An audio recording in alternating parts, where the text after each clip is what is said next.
Hi, everyone. It's Janie Rios, Guru of Monetization and CEO of Express Yourself eLearning. Hi, everyone. Thank you so much for joining us today. I just wanted to get everybody together today just to talk about monetization, as we always do. Today, we're going to talk about keywords. Next week, I think I'll talk more about AdWords and things like that, but you have to get the basics of knowing your opportunity. A lot of our clients meet with me and they really have put together products that no one's going to buy. So what we do is we actually show you how you're going to use your keywords.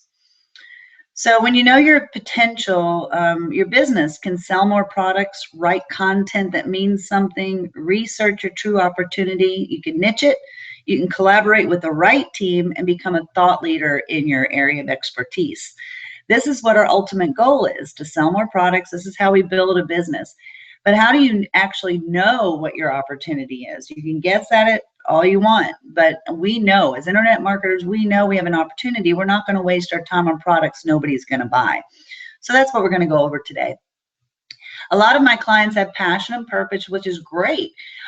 We need passion. We need purpose in our business. However, we have to add that pay, that third pay. And so that's what keeps us going. That's what allows me to work from home in my bunny slippers and with my kids. So let's get into it. The first thing we have to do is research. But, you know, a lot of my clients don't know where to research. Where do you go to research to figure out what your opportunity is?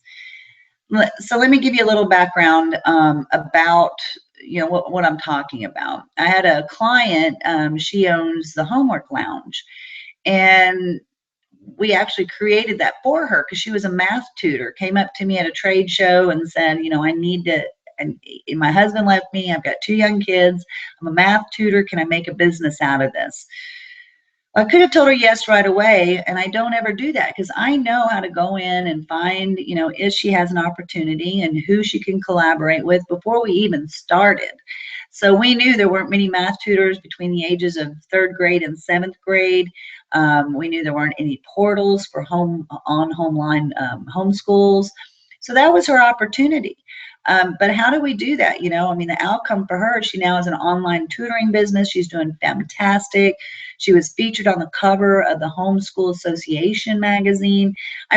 There's a lot that we can do and create a business from what we already know. And that's my expertise.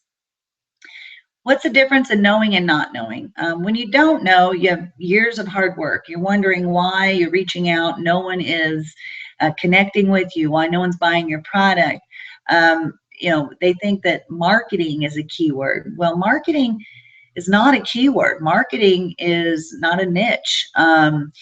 If you're a marketing expert with associations, that's your niche. Now go after associations, people that you can talk to and are your like-minded type of people that need your product.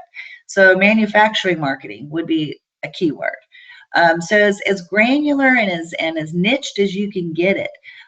Micro words, that's what you're going to go after, and that's how you can find out if your product's sold or not. Now, if you know, what we teach is to work smarter, not harder. The harder you work and you're nothing coming in, let's change it, okay? And that's why we're on the call today. Let's work smarter and not harder. Find your niched opportunity. There's opportunity all over the world. So it's not just here in your backyard.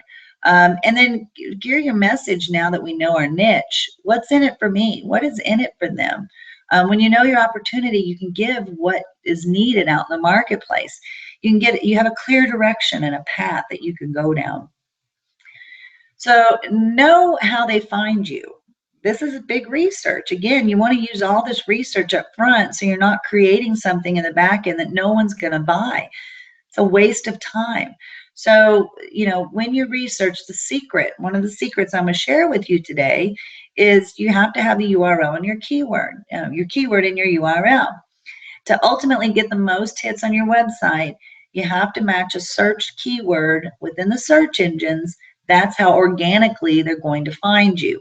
So, for example, if you have a financial company, ABC Smith Company, no one's going to find you unless they're looking for ABC Smith Company or unless you're paying for it. Organically, you want financial in your keyword.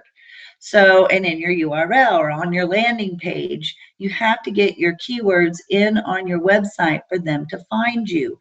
The algorithm for Google is they look for your keywords in your titles, in your page titles, in your headings, in your URL, in your content. All of that has to match for Google to say within a million little seconds, this is a match for that keyword. And so when you know the algorithm and you've got your keywords in your URLs or on your landing pages and your content, that's how Google's going to find you. So you can create, manage, and redirect your domains. So say, for example, you have ABC Smith Company. Well, you may want to look at and say, okay, what kind of financial, if I'm a financial planner, how do I get financial planner in my URL? Well, that's easy. abcsmithcompany.com/financial-planner. That would be your URL. And then you'd have a landing page with financial planner. And in that landing page, you're going to have a heading and content. So you've got to make sure that those keywords are in your URL. I'm not sure if you know this, but 85% of the world search is not in the Google bar, but at the top of the page. So that's, again, how Google and all the search engines find you. Is that keyword in your URL? And that's what they're going to bring up. So, you know, it's so important to have your keyword in your URL. The first profile that will come up when you search your name is your LinkedIn profile. So take advantage of this. In your name, in your titles, in your heading, where you've worked, use all your keywords. You don't have to be specific, like no one's searching for me for Kung Fu Zos. So I should probably have their e-learning, right? Because that's what I do. And so as a matter of fact, I think I'll change that after this. But LinkedIn is my first profile. So make sure it's optimized with your business and all your information, how to contact you. That is so important. Now, if you want to learn more about our how we do things in internet marketing world, I have a club that we're all a part of. I have a whole bunch of people in there that we talk about how do you internet market, how do you create digital products, how do you do this? And that's what the club's all about, very inexpensively too. So if you want to take advantage of that, we have a monthly group, we have a private Facebook where we're always giving each other's tips. You get access to internet marketers, you get weekly tips on how to monetize your business. I suggest that you might want to join this. I mean, it's very inexpensive for all of the information that you're going to get in there. So look at the URL there, click on it. Check us out at entrepreneur360success.com. We have an event coming up in April. And thanks so much for joining us. It's very quick. These are real quick, intended to be maybe get that little nugget. Today's nugget was get your keyword in your URL. And one way that you can do that, another trick, is if you search something on Google, it'll say how many results you get. And it'll kind of show you the keywords people are using as well. So next week, we'll get into more how do you do this, where do you go to find your keywords and really research your opportunity. But right now, just think about what are your keywords? What are people searching on? How do they find you? Make your list, and then next week come back and I'll show you how to do the research to find your real opportunity. Thanks for joining us.